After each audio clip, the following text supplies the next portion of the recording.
Amen. Praise the Lord. Purihin po ang Panginoon. Sa araw na ito, palakpakan natin ang ating Panginoon. Praise the Lord. Amen. Good morning, good afternoon, good evening sa bawat isa na nandirito ngayon at sa lahat na nakakarinig sa atin, sa man parte ng daigdig. Naniniwala po ko na kung saan God is our Emmanuel. Kasama po natin siya. He promised us that He will never leave us nor forsake us. That He will be with us even to the end of the age. So kapag alam mong kasama mo ang Panginoon, regardless kung sino man ang makaharap mo, ang importante kasama mo si Lord. Wala ka nang dapat na ikaalala doon kapag alam mong kasama mo ang Panginoon. So today we believe that the Lord is with us. So every time na naluluwalhati ang ating Panginoon, kumikilos siya ng mas malaya, kumikilos siya ng mas makapangyarihan sa kalagitnaan ng mga taong sumasamba at nagpapakumbaba sa Kanya. At sa Bible, every time na may retaliation, every time na may pride, nilalagpasan ni Lord yun. Gumagawa pa rin naman siya ng himala. Katulad ng ginawa ni Jesus Christ. Pero sinabi niya, nilalagpasan niya yung ibang lugar na gano'n. Nawa, ngayong araw na ito, walang lagpasan ng ating Panginoon. Dahil lahat tayo ay sumamba, lahat tayo ay nagpapakumbaba sa Kanyang harapan. So praise the Lord. I'm so excited sa panibago po nating series ngayong month of August entitled Ghost Stories. The Holy Spirit versus the Spirit of the Age, addressing spiritual warfare and fear. Alam niyo po, hindi lamang sa Pilipinas, kundi sa maraming bansa, ay lalo na sa pagdanegosyo, napakahirap maglabas ng pera ngayon. Why? Tinatawag nilang Ghost Month ito. Kaya sa panahon ng Ghost Month, ang ginagawa ng mga negosyante, dito sila nagpe-prepare, dito sila nagpapatatag ng ibang mga businesses nila. Medyo matumal kasi siya dahil maraming naniniwala na ghost month siya. Itong buwan na ito. Pero tayong mga mananampalataya, naniniwala tayo na kung saan Holy Spirit month ito.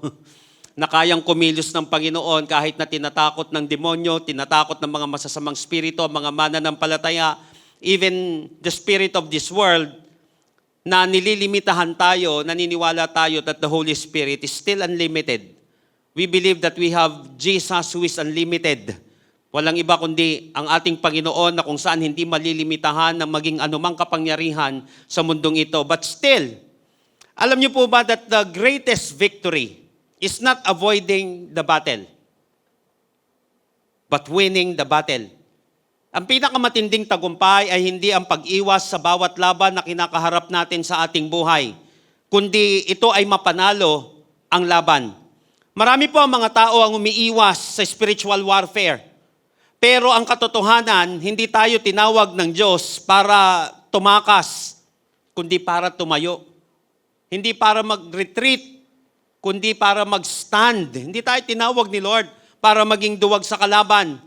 Alam niyo po, may isang wildlife na documentary na nagpakita kung paano manghuli ang lion. Hindi niya kadalasang hinahabol ang buong kawan, yung maramihan.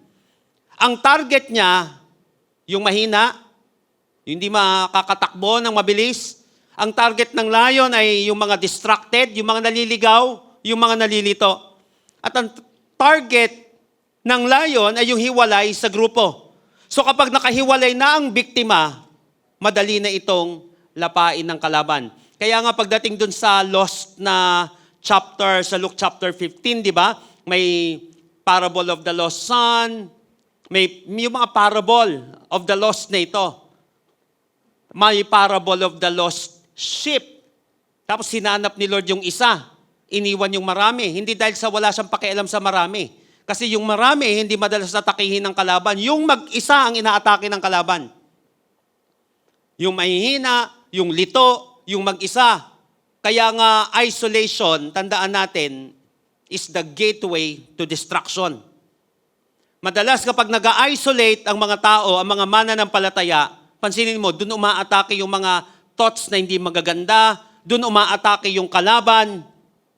Ganito rin ang strategy ni Satanas. Hindi niya kailangang sirain ang buong church. Kailangan niya lang ihiwalay ang isang believer. Ihiwalay niya ito sa prayer, tamarin sa word, pakikinig ng word of God, at tamarin sa fellowship. Once ang isang believer ay naihiwalay ng kalaban, vulnerable na siya ngayon dun sa atake niya. Pwede na siyang lapain ngayon ng kalaban. So paano natin haharapin ang dyablo, ang kalaban ng may tagumpay at hindi nagiging isa sa kanyang mga biktima? Paano natin haharapin ito? Whether we like it or not, we are engaging a war. We are engaging a battle. Lumaban ka o hindi, tumakbo ka o sumugod ka, still may laban na dapat harapin.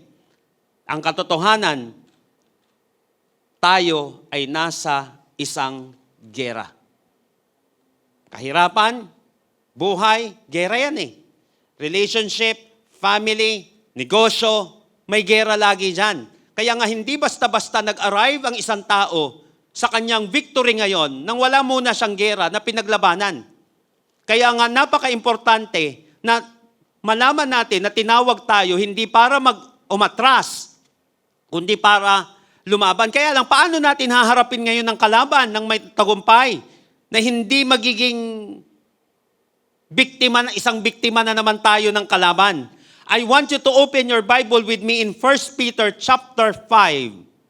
Verses 8 hanggang 9. Napakagaganda po ng series natin ngayon ng mga pag-uusapan natin starting today. Dahil naniniwala po ko ito ay mind-blowing, heart-piercing, and even life-changing na mga topics natin simula ngayon linggong ito at sa mga susunod na linggo. Pero napakagandang simulan natin ito dito. 1 Peter chapter 5, verses 8 hanggang 9.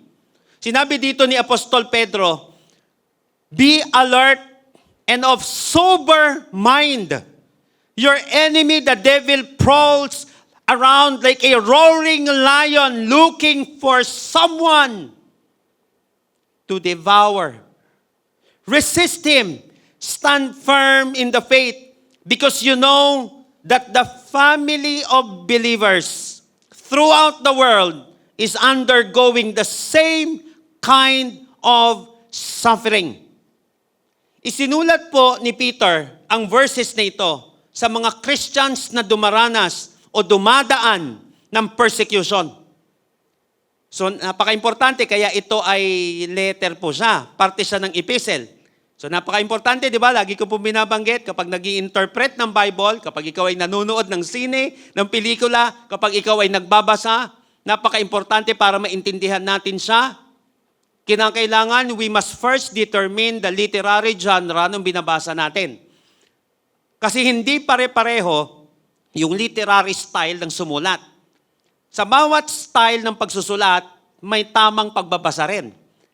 Pag ikaw ay nagbabasa ng narrative, importante makita na at malaman natin yung karakter doon at importante na pumapasok tayo doon sa kwento parang superbook. Kasi narrative siya, kasi kwento siya. Dahil ito po ay epistle, ito ay letter, may napaka-importanting rule pagdating sa pagbabasa ng isang letter, ng isang epistle. May reason kung bakit sumulat yung mga manunulat dito ng letter sa isang tao, sa isang church, sa isang grupo. At dalawang napaka-importanting bagay na dapat maispatan para hindi na tayo mahirapan mag-interpret dito at maunawaan natin. Number one, kaya sumulat ang author dahil may commendation. Ipinagmamapuri ko ang inyong mga pananampalataya, nagpapasalamat ako sa inyong tulong. Ganun po, madalas. Pero may mas madalas pang dahilan kung bakit sumusulat ang isang author ng Bible dun sa mga tao o sa isang tao. Number two is correction. Kasi may problema. May problema silang kinakaharap. So madalas sa letter, lahat po na halos ng epistles, kahit kay Apostle Paul, kaya siya sumulat kasi may correction. Beside commendation, may correction din. Madalas lalo, may correction. Anong problema? So dito po, may problemang pinagdadaanan yung mga Christians. Dumadaan sila sa persecution.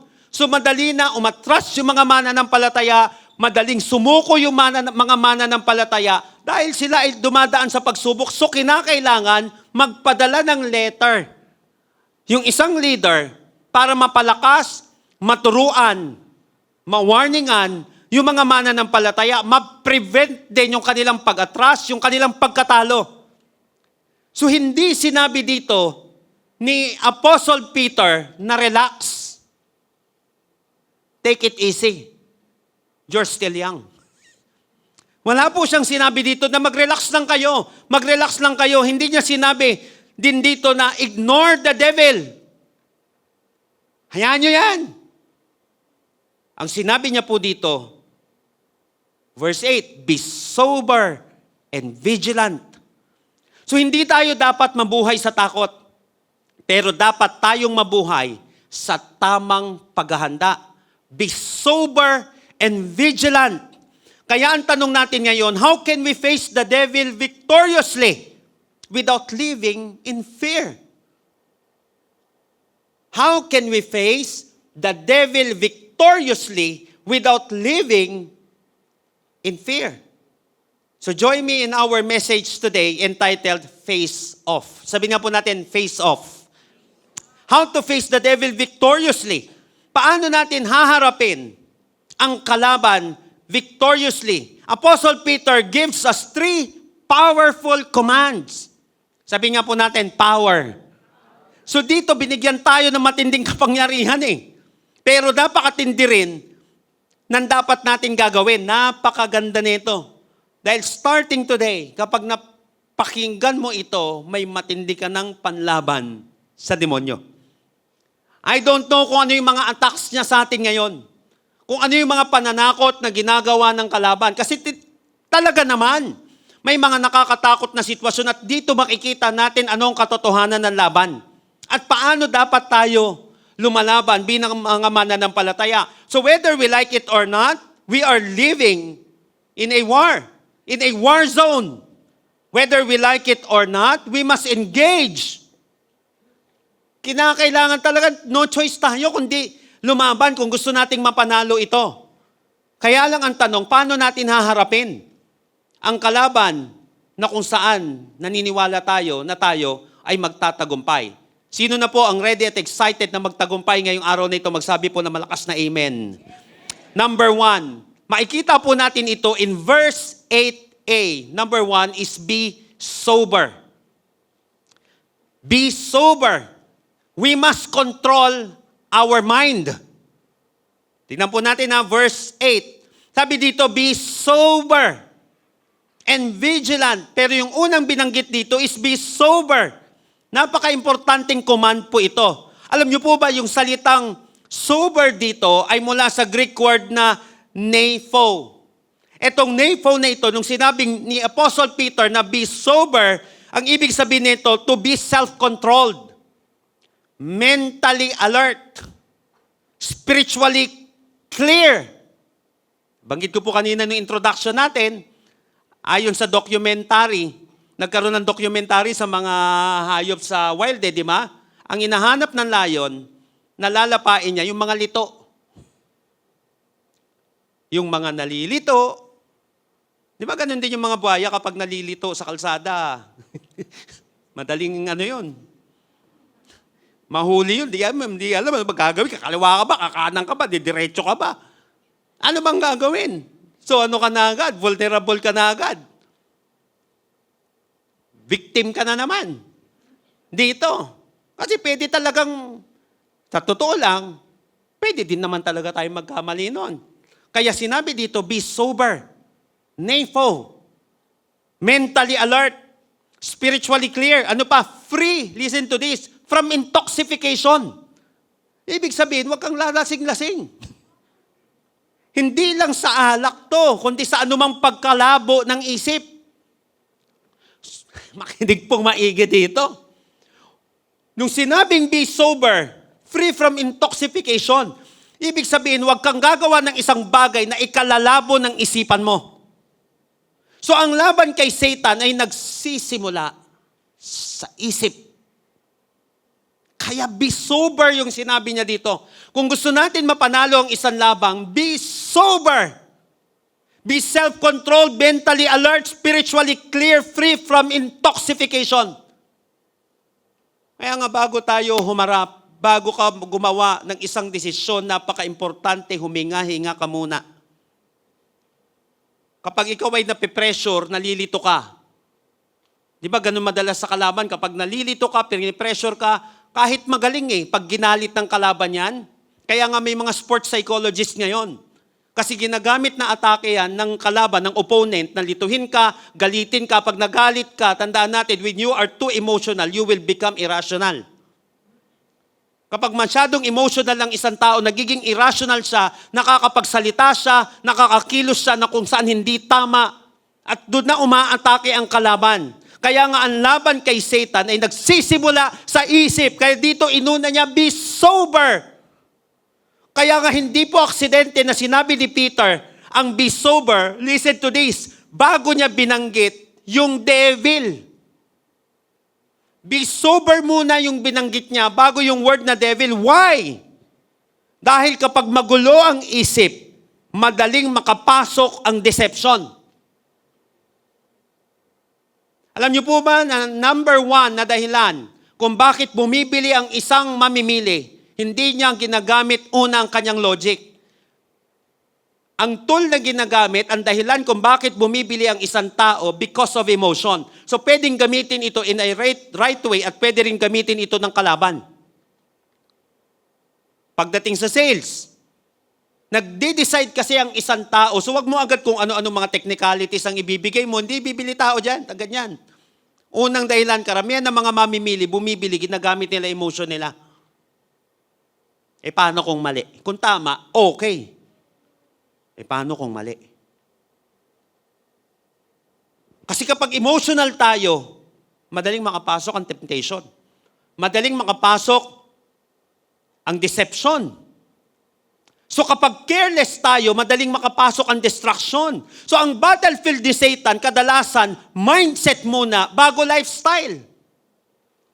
Uunahin niya sa isip, bago, gawin mo to, hindi muna ganon. Hindi muna siya lifestyle, yung pang-araw-araw na pamumuhay niya, yung habit niya na inuuna talagang isip. Kaya inuuna din ni Apostle Peter dito yung be sober bago yung devil. So hindi ka muna pinapabagsak ni Satan sa actions. Pinapabagsak ka muna niya sa thinking. Remember po si Eva? Hindi siya unang pinakain ng prutas. Kasi niyo po yun? Kainin mo na tong prutas na ito. Una siyang pinagduda. Totoo ba? Yan. Kasi yung questions, nakakapag-crack yan. Totoo ba? So halos lahat ng kasalanan ay nagsisimula sa maling pag-iisip. Sabi nga ni Craig Groeschel, your life is always moving in the direction of your strongest thoughts. Again, your life is always moving to the direction of your strongest thoughts. Ano yung nagpapaulit-ulit na? Yung paulit-ulit kasi sa ating isipan na hinahayaan mo lang, nagbi-build up yan. Una, konti lang yan. Mamaya, dumadami, na-stress ka na. Lahat po tayo may ganyan. Kaya ko po create yung bagong book ko na Overcoming Overthinking. Malapit na po yun. Actually, tapos ko na siya. At baka may ipasa ko na po siya sa Amazon ngayong week na ito. Why?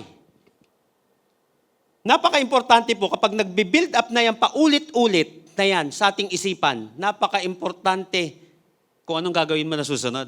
Ang tawag doon ay disruption. Dalawang pwede mong gawin, distortion or disruption. Dapat pinipigil mo siya. Kaya yung simpleng, napakaganda nung book na yon. Kapag tumutuloy-tuloy, sabi mo lang, cut, para kang direktor. Tignan mo. I-disrupt mo lang siya. Huwag mo lang hayaan na tumuloy-tuloy. Kasi guguloy niya yung isip mo, mamaya nagbi-build up na siya.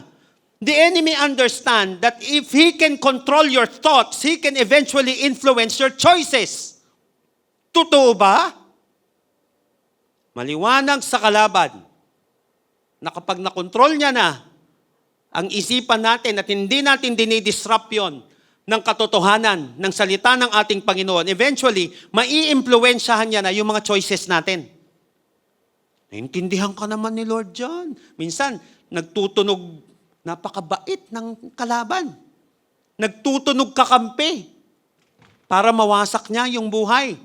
So tanungin natin ang ating sarili, ano ang laman ng isip ko araw-araw? Fear ba ito? Bitterness ba ito? Lust ba ito? Comparison ba ito? Negativity ba ito? Kailangan mapalitan ng lies. Kailangan mapalitan natin yung lies ng katotohanan ng salita ng ating Panginoon. So feed your mind with God's Word. Sabi nga po natin, feed. Kasi what you feed your mind will eventually, yun na ang mafe-feel natin sa ating puso. Kung ano yung finifeed natin, yun na ang mafe-feel natin. Mamaya-maya. So napaka-importante ng pag-feed ng katotohanan ng salita ng ating Panginoon. Ang Christians na puno ng salita ng Diyos, mahirap pabagsakin ng dyablo. Uulitin ko po, ang Christians na puno ng salita ng Diyos, mahihirapan pabagsakin ng dyablo kasi ito magbibigay sa atin ng kapayapaan eh. Kaya sinabi, be sober.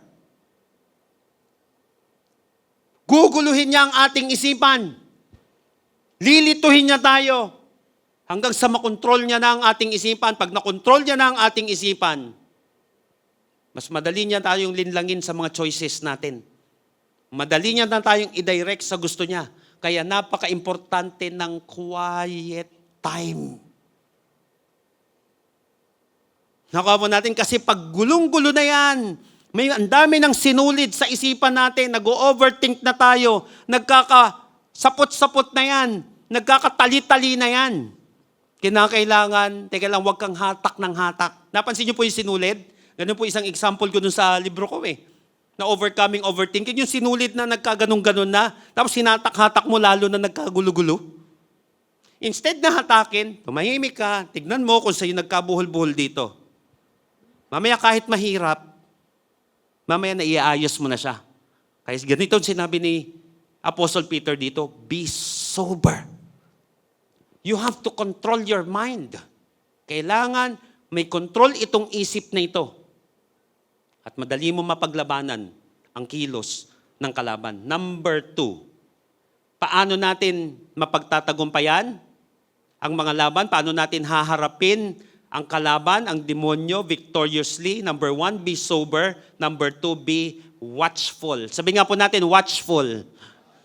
You have to confirm your enemy. Ganda nito. Verse 8b. Diba yung A natin dito sinabi, be sober. Pangalawa, be vigilant. Ang ganda nito. Tignan nyo po maigi. Be vigilant because your adversary, the devil, walks around like a roaring lion, seeking whom he may devour.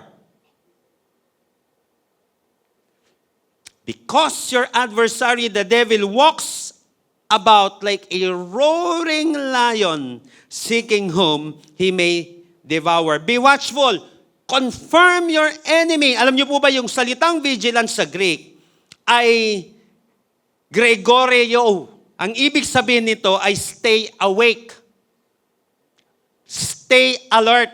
Keep watching. So sinabing be vigilant, stay awake, stay alert, keep watching. Yung word naman, di ba sinabi dito, be vigilant because your adversary, yung adversary dito ay yung Greek word na antidikos. It literally means an opponent in court. Maging vigilant daw because your adversary, ibig sabihin, opponent in court sa korte. Ibig sabihin, yung kalaban natin na dapat binabantayan nyo, binabantayan ko, binabantayan mo, ay isang accuser. Lagi kang aakusahan yan. Ganito ka, kasi ganito ka kahapon, kasi ganito ka ngayon, kasi ganito ka noong nakaraang taon, i-accuse ka ng i-accuse. Hahanap lagi ng butas sa'yo. Hahanap ng kapamaraanan paano kanya aakusahan. So araw-araw may accusations na itatapat sa'yo ang kalaban. Ganyan yung kalaban na dapat babantayan mo. Eto pa, yung word na devil dito is the Greek word diabolos. Eto matindi. Di ba isa siyang accuser? The adversary. Yung diabolos dito sa Greek, ang ibig sabihin niyan, slanderer, false accuser. Yung inaakusa niya sa'yo, hindi totoo. Totoo naman po yung inakusa sa akin makasalanan naman ako Dati. Nagkasala ako kahapon. Sapat ang dugo ni Kristo para sa'yo. Hindi ka habang buhay, mamumuhay sa ganyang buhay. Kaya lang, pag hindi alam ng mananampalataya, ang dami mong kaso ngayon. Ipapatong-patong niya ang lahat ng yun kasi wala namang alam yung isang tao. Kaya aaminin niya na lang, talaga naman, wala akong kwenta Talaga naman, kasi ganito ako. Hindi ka na ngayon makakabangon. Sa dami ng accusations, sa dami ng false accusations ng kalaban sa atin. At ang matindi dito, mayroon pa ditong binanggit yung word na devour. Di ba binanggit dito, be vigilant because your adversary, the devil, walks about like a roaring lion, seeking whom he may devour. Ito matindi. Yung meaning po dito, sa Greek, na katapino, itong katapino na ito, ang ibig sabihin, to swallow completely. Tingnan niyo po ulit. Because your adversary, the devil, walks about like a roaring lion, seeking whom he may devour. So, ibig sabihin, hindi gusto ni Satan na istorbohin ka lang niya. Ang gusto ng demonyo, ubusin ka. Parang leon yan na hindi ka kakagatin minsan. Gagawin ka niyang agahan niya. Gagawin ka niyang breakfast niya. Uubusin niya yun, parang isang gutom. Na uubusin, kaya, pag pinaporma mo kalaban, hindi ka lang kakagatin niya ng isang beses, uubusin ka niyan. Hindi yan masaya na sugatan ka na, ay, naawa ko, may dugo siya. Ay, naawa ko, nadapa siya, nasugatan ka. Kala mo, isang beses ka lang dadalihin ng kalaban, hindi, i-devour ka niyan. Ganyan siya. Biruin mo, adik ka na, uubusin niya pa pera ng pamilya mo. Nalugi ka na ng isang beses, ilulubog ka pa niya ng ilulubog. Ganyan ang kalaban. Uubusin tayo ng tuluyan. Hindi ka iisahan lang. Gusto niya, durog na durog ka, ubos na ubos ka. Kaya nga may devour dito. Hinahanap siya ng mauubos niya. Ganyang kabangis yung kalaban natin. So pansinin natin, hindi sinabi ni Peter na ang devil ay, matindi. Hindi sinabi dito ni Apostle Peter na ang devil ay lion. Ang sinabi niya ditong malinaw, like a roaring lion. Bakit? Kasi sa Revelation chapter 5, verse 5, si Jesus ang lion ng tribe of Judah. Nakakuha po natin. Kaya like a roaring lion, yung binanggit dito. Ibig sabihin, mas malakas yung lion mo. Yung lion ng mga mananampalataya kaysa sa lion na kinatatakutan mo. Mas malakas itong lion ng tribe of Judah na ito kaysa yung lion na naririnig natin na umaatungan sa ating paligid. Na umaatungan sa iyong negosyo, sa iyong pamilya, sa iyong spiritual life. Kaya nga may sinabi si Martin Luther, the devil, eto matindi, the devil is God's devil. Sabi ni Martin Luther, the devil is God's devil. Hindi po ibig sabihin dito na pag-aari ng Diyos si Satan sa moral na kapamaraanan. Ang ibig sabihin po nito, kahit gaano kalakas ang demonyo, hindi siya makakakilos ng lampas sa pinapahintulot ng Diyos. He is dangerous. The devil is dangerous, but he is not sovereign.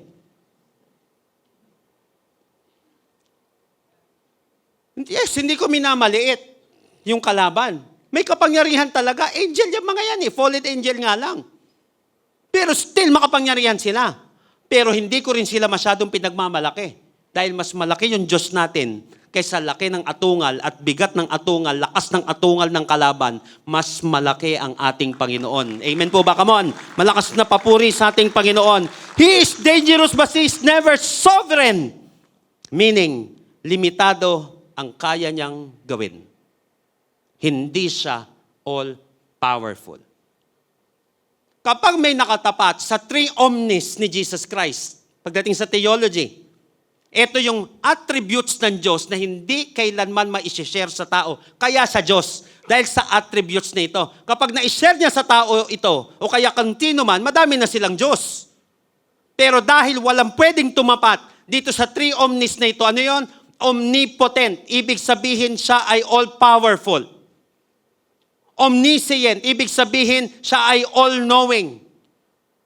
Omnipresent. Ang ibig sabihin siya ay all-present. Hindi kayang tapatan ng demonyo yon. Hindi kayang tapatan ng sino man. Yes, makapangyarihan sila. Pero mas makapangyarihan ang ating Diyos kaysa sa kanila. Dahil kailanman hindi sila tunay na Diyos. Kaya ang tunay na Diyos lamang ang may makapangyarihan. Kaysa sa lahat ng mga bagay. Kaysa sa lahat ng kapangyarihan. So, kilalanin ang strategy ni Satan. Kung alam mong mahina ka, kapag pagod ka, magpahinga ka. Kung alam mong vulnerable ka sa temptation, huwag ka na muna sumugod doon. Lumayo ka na lang muna doon. Kung alam mong isolated ka, sumama ka sa church family. Kasi paborito lagi ng kalaban yan. Mas hahanapin niya yung lito, yung pagod, yung nag-iisa. Kaya importante yung fellowship. Kasi marami tayong mga goats na kasama sa mundo. Pwedeng sa trabaho, pwedeng sa negosyo, pwedeng kung saan-saan. Kaya importante ang fellowship. Sabihin nga natin, fellowship. Kaya importante ka-fellowship mo, kasama mo, yung katabi mo ngayon. Yung nasa likuran mo, yung nasa harapan mo. Pwede man tignan mo sila ngayon sa paligid mo. Yan ang mga ka-fellowship. Kahit na hindi perfect yan, at least ka-fellowship mo. Kasi ang dami na nating ka-fellow goat eh. Sa loob ng week na ito, hindi man perfect yan, pero inutusan pa rin tayo ng Panginoon ng fellowship. Why? Kapag nag-fellowship tayo, natatakot ang kalaban. O kaya, hindi siya makaporma.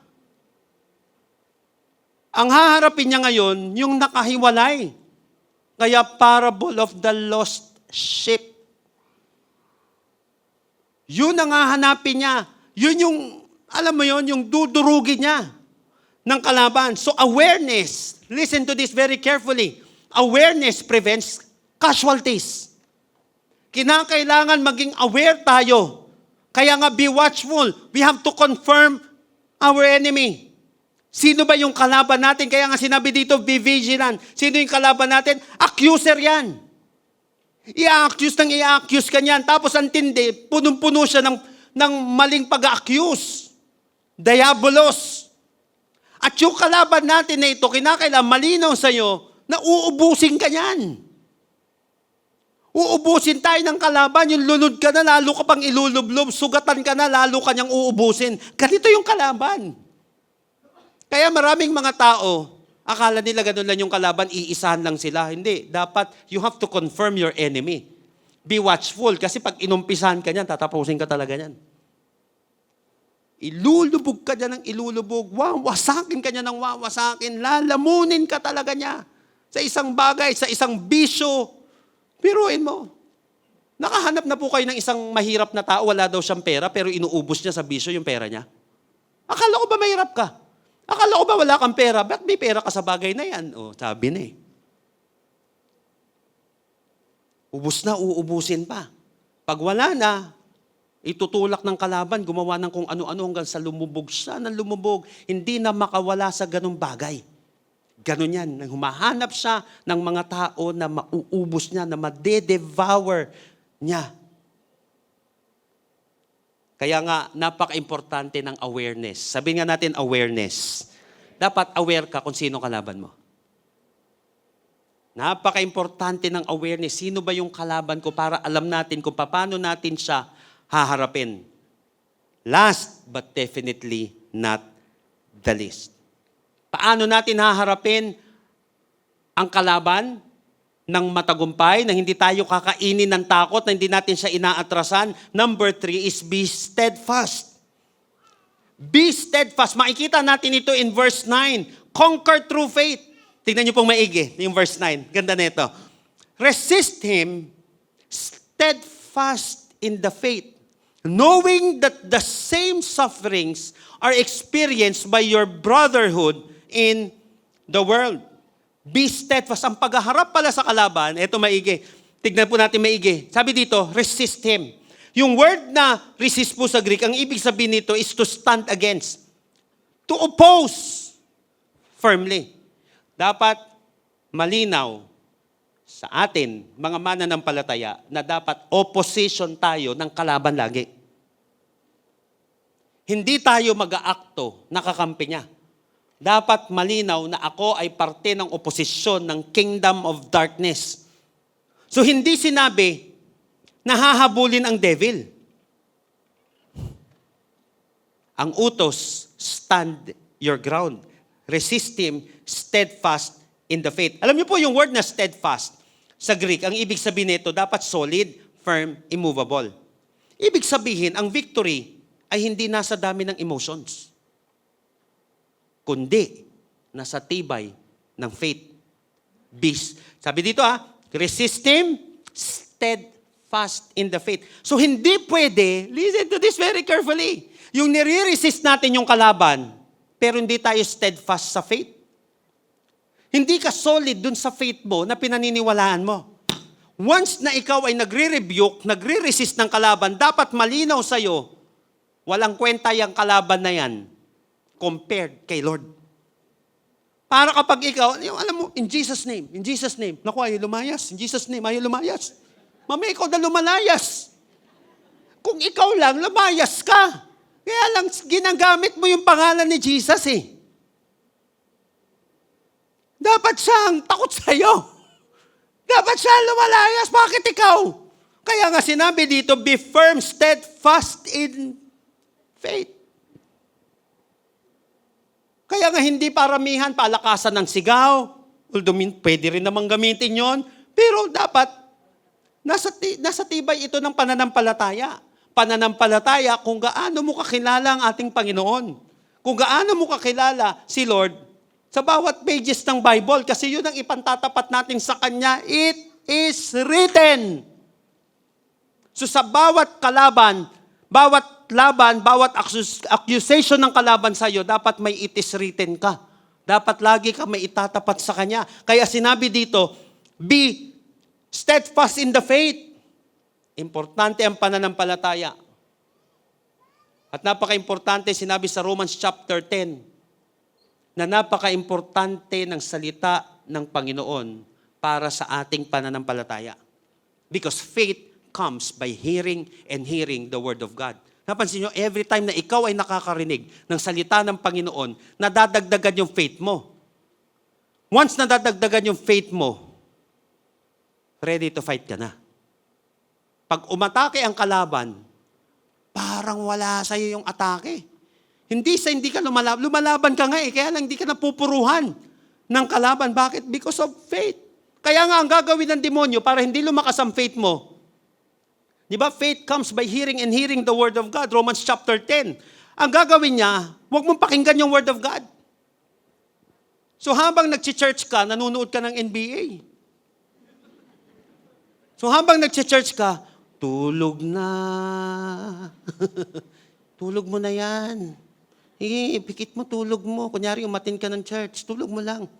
Yung importanteng word, doon ka pumikit, matulog. Kasi tataob ako sa'yo, mapupuruan mo ko dyan eh. Yan na sikreto sa tagumpay mo sa buhay, tulog mo yan. Huwag mong pakinggan. Ngayon, nawawala yung faith.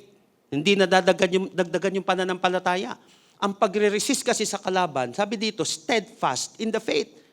Faith comes by hearing and hearing the Word of God. So every time na nakakarinig ka ng purong Word of God, lumalakas ngayon yung pananampalataya mo. Humihina ngayon. Eto matindi, di ba? Sabi dito, roaring lion. Nakakatakot pa naman yung lakas na yun. Gumaganon siya. Ang lakas, minsan di ka pa kinakain ng kalaban, tumatakbo ka na, natatakot ka na, nagro-roar pa lang siya. Hindi ka pa niya dine-devour. Nakuha pa natin? Pero the moment na lumalakas yung atungal ng kalaban, mas malakas yung faith mo. Yung sinasabi ng kalaban, wala kang kwenta, kasalanan ka, wala nang mangyayari sa buhay mo, yung dating malakas na yon, mas lumalakas na ang Word of God. Kaya kapag mas malakas na ang Word of God, mas malakas na ang faith mo kaysa kasinungalingan ng kalaban sa'yo. Doon mo mapapanalo ang laban. Come on, malakas na papuri sa ating Panginoon ngayong araw na ito. Alam niyo po, nung tinukso si Jesus sa wilderness, hindi siya nakipag-debate ng walang humpay. 3 beses niyang sinabi, it is written. It is written. It is written. Therefore, the word defeated the wicked one. Importante yung word na yon. Sabi po ni Martin Luther, one little word shall fail him. One little word shall fail him. Yung salitang ito na napakinggan mo ngayon, maniwala ka. Hindi mo pa man sa ulo lahat ng verses sa Bible. Tumanim lang sa iyong isipan ngayon ito. Kaya mo nang magpabagsak ng gawa ng kalaban. Dahil sa katotohanan na narinig natin. Nakuha po natin, kasi ang katotohanan ang magpapalaya sa atin. So kapag may truth, the truth shall set you free. Saan mo gustong lumaya ngayon? Importante yung truth. Kasi may kakayahan na magkalag ng tanikala. May kakayahan na magbukas ng kulungan. Kahirapan, kasalanan, nakalipas natin ang Word of God because the truth shall set you free. One little word shall fail him. And that word is God's word. So kapag dumarating ang temptation, resist him. Steadfast in the faith. Sinabi sa verse 9. Kapag dumadating ang fear, resist him. Steadfast in the faith. Kapag dumadating ang discouragement, resist him. Pag sinusunod-sunod ka na naman ng kalaban, cut! Di ba? Disruption. Pag nag-overthink ka, i-disrupt mo agad yon. Tignan mo, hindi nagpa-pile up.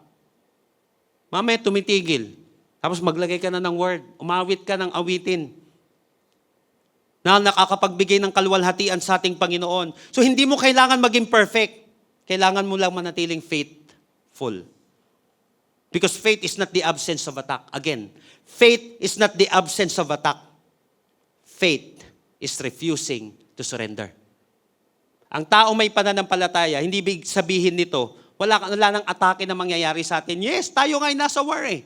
Nasa war zone tayo habang nandito tayo sa mundo. But faith is refusing to surrender. Yes, may atake. Sige, matake ka. But ang ibig sabihin ng pananampalataya, hindi ka susuko. As I end this, alam niyo po may kwento tungkol sa isang batang lalaki na naglalakad kasama ang kanyang tatay sa gitna ng kagubatan.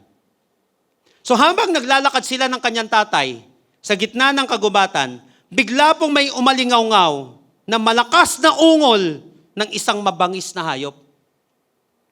So bilang bata, natakot po yung bata at agad-agad kumapit dun sa kamay ng kanyang tatay. Ngumiti po yung kanyang tatay at sinabi, anak, huwag mong tingnan ang lakas ng ungol.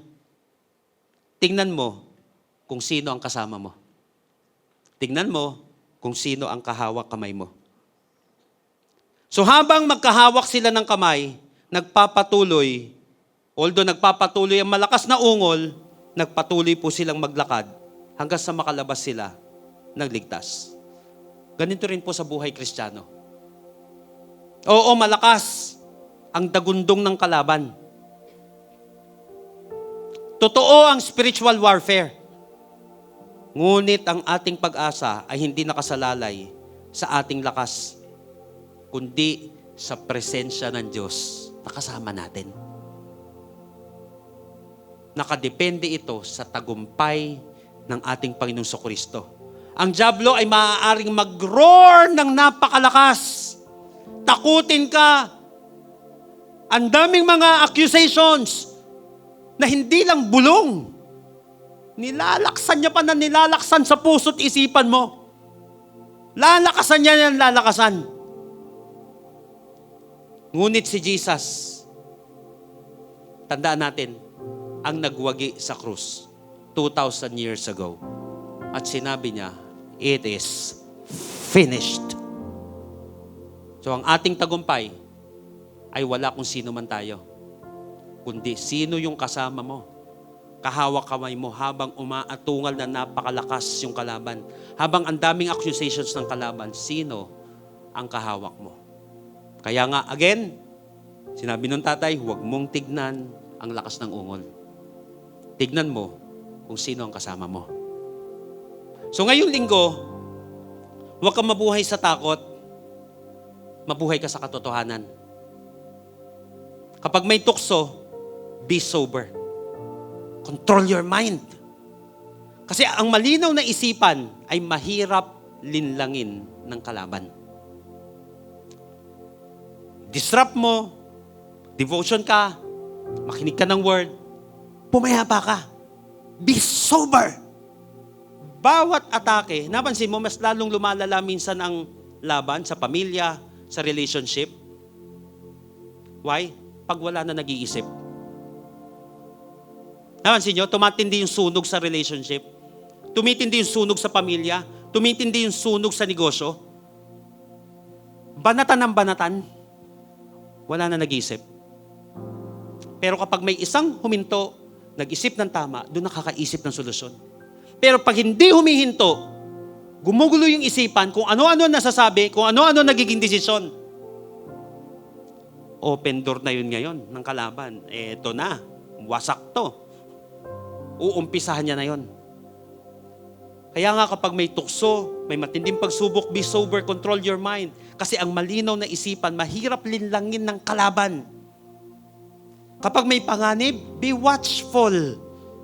You have to confirm your enemy. Ang enemy natin, false accuser. Gusto niya tayong durugin. So hindi ako, sige, naisahan niya ako. Pero hindi niya na ako masasampuan. Minsan niya na akong ginawa na adik, hindi niya na ako masusundan. Minsan niya na akong ginawang sugalero, sinugal ko pang tuition ko. Hindi ko pinapahalagahan yung sugat ng mga magulang ko kapag nagtatrabaho, hindi ko nasusundan yan. Minsan niya na akong inubos sa kalsada, na wala akong iniisip. Wala akong iniisip sa buhay. Hindi ko nahahayaan na durugin niya pa buong pagkatao ko. Pati ang pangarap ko. Minsan niya na kaming nilubog. Pamilya namin, buhay ko, hindi ko nahahayaan na durugin pa niya ako. You have to be watchful. You have to confirm your enemy. So kapag may laban, be steadfast. Conquer through faith.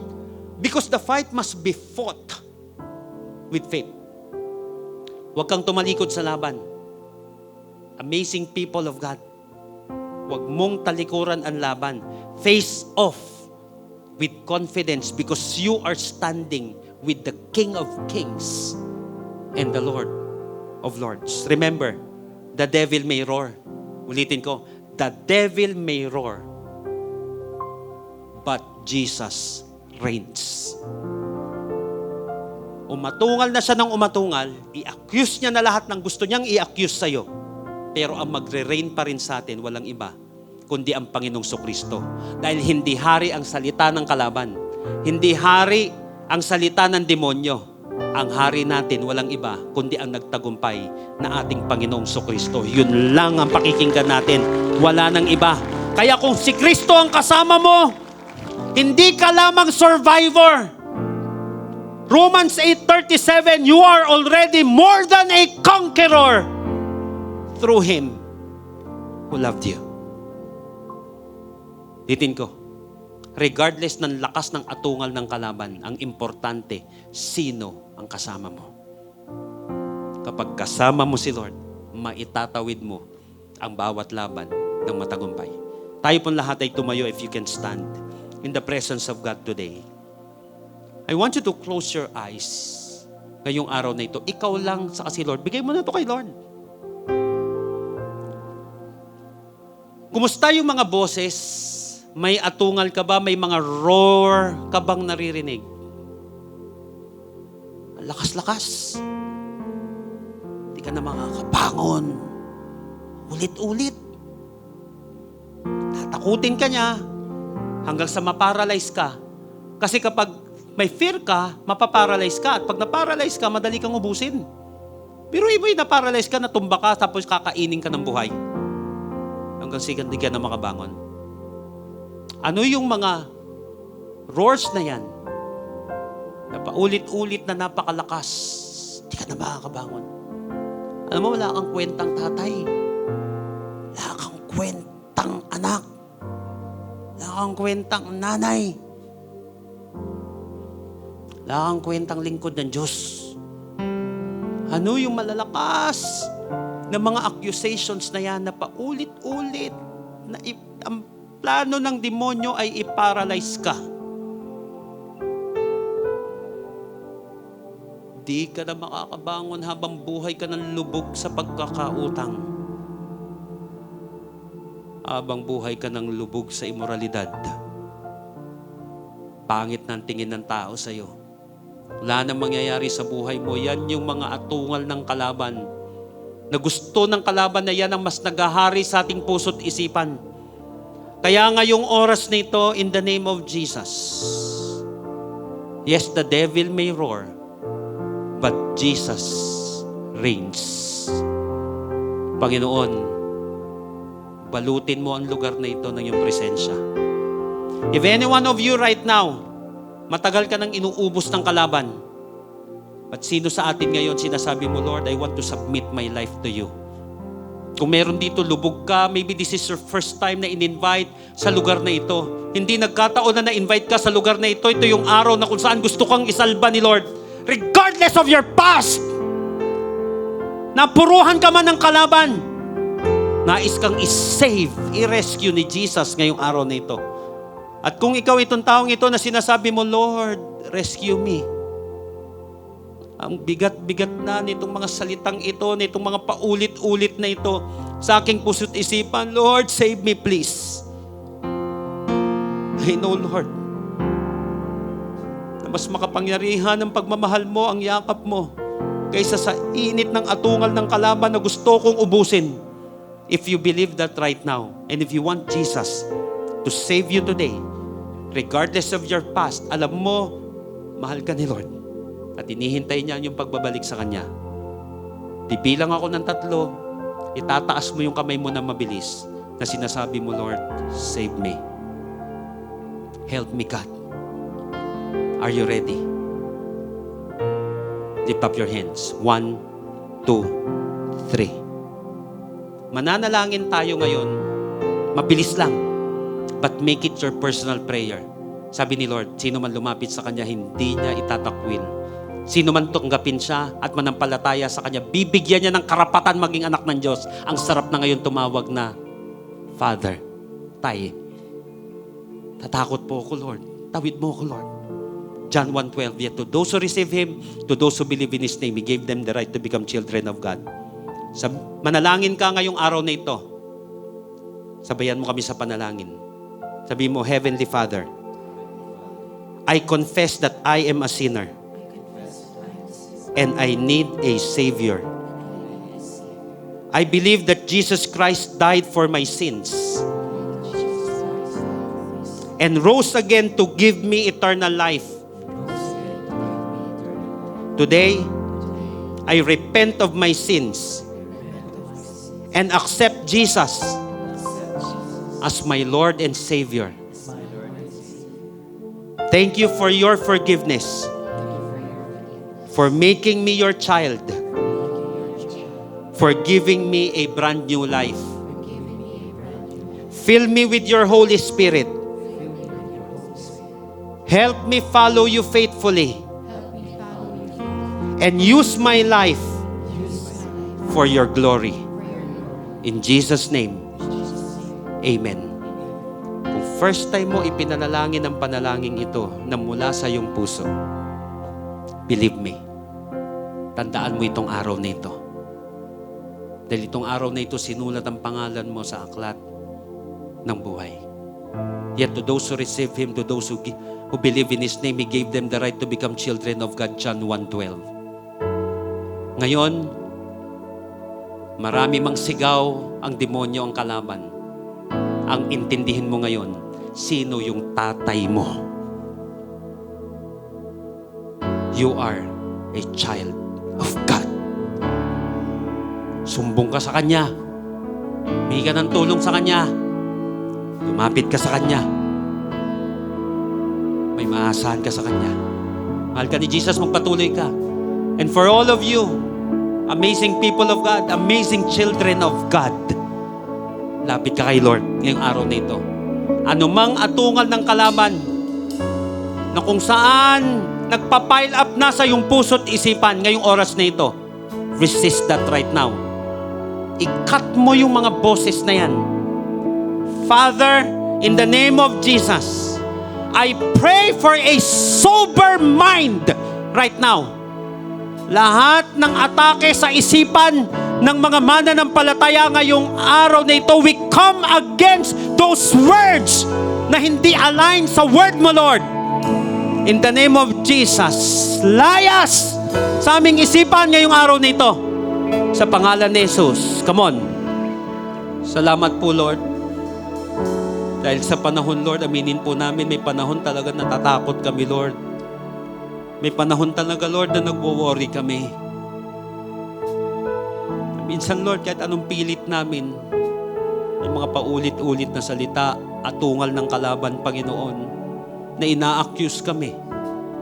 But salamat, Panginoon, regardless ng lakas ng boses ng kalaban. Ang importante, hawak mo kami, Panginoon, sa bawat laban. Salamat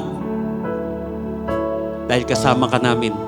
Malinaw, Lord, na itatawid mo po kami, Lord, sa mga pinagdadaanan namin sa buhay.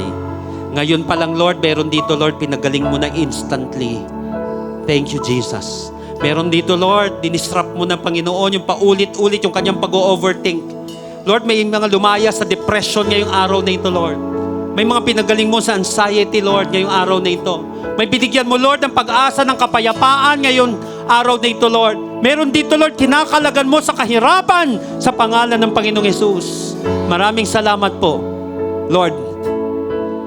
Sino man, anuman, ang lakas ng bulong, ang lakas ng boses ng mundo, ang importante, Lord, mas malakas pa rin ang pangalan ni Jesus sa puso't isipan namin. Salamat po. Ito po ang aming samot dalangin sa matamis at walang kapantay na pangalan ni Jesus. Lahat po ng matagumpay ay sumigaw na malakas na Amen and Amen. Come on! Malakas na palakpak para kay Jesus. Hallelujah!